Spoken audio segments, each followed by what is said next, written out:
Time now for Focus, and today we're heading to Bolivia, where the government is investing heavily in the lithium industry. Known as white petroleum, lithium is found in rechargeable batteries used in mobile phones and electric cars.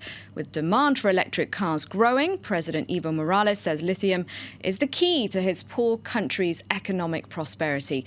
We sent a team to Bolivia to investigate if there's about to be a lithium boom. Located nearly 4,000 meters above sea level and operated by workers from a Bolivian state-run company, these pools of turquoise water could be the future of the world's energy matrix. Under the white crust of the Uyuni salt flats, these are the world's largest lithium reserves. To extract this soft, silver-like metal, a vital component of electric car batteries, one must first pump the water and then evaporate the brines. The complete extraction process requires a high level of technology. The Bolivians have decided to master the technique by themselves. What drives us is the love for our fatherland.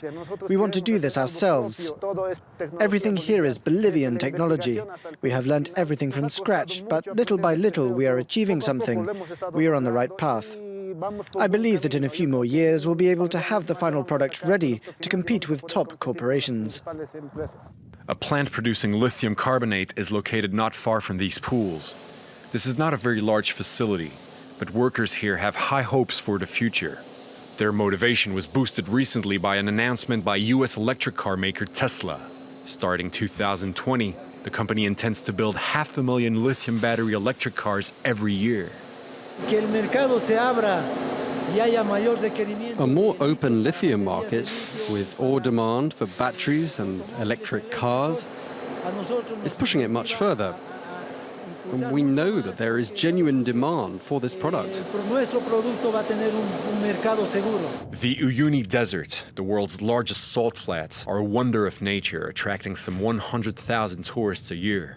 Working for these tourists for the past 2 decades is tour guide Franco Vilca. Like most of the locals here, he's skeptical of the government's ambitious lithium project. It was first launched in 2008, but he fears it will never take off. At first I thought that this was going to bring development to Bolivia, that these resources were really going to be exploited.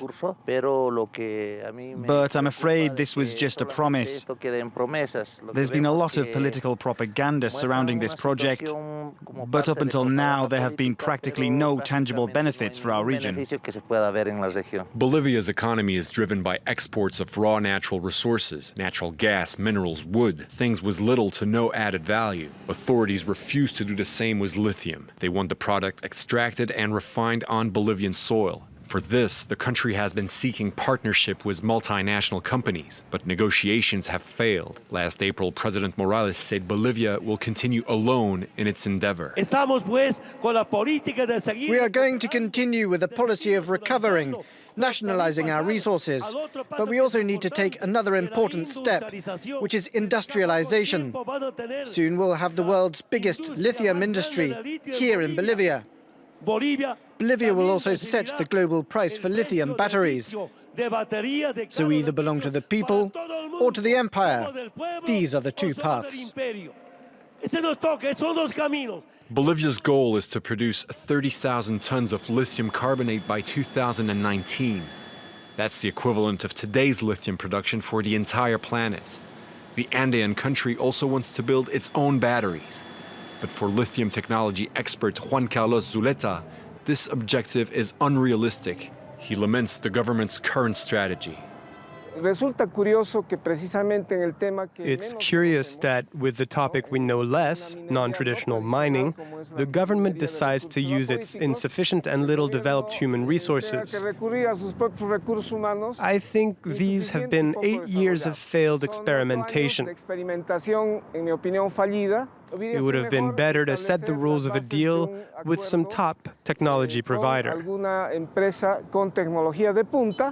According to Zuleta, who advises several multinational companies on this matter, the success or failure of Bolivia's lithium project will have global repercussions. This does not only mean delayed revenue earning, it's also having a negative influence over the lithium market. There is scarcity of lithium right now, and if there is still a shortage in the coming years, it's quite likely the market will find a substitute for lithium.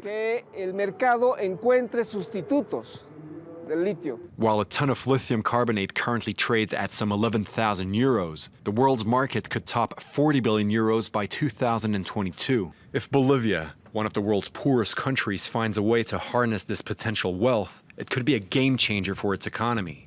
Meanwhile, it clings to hopes that it's walking down the right path.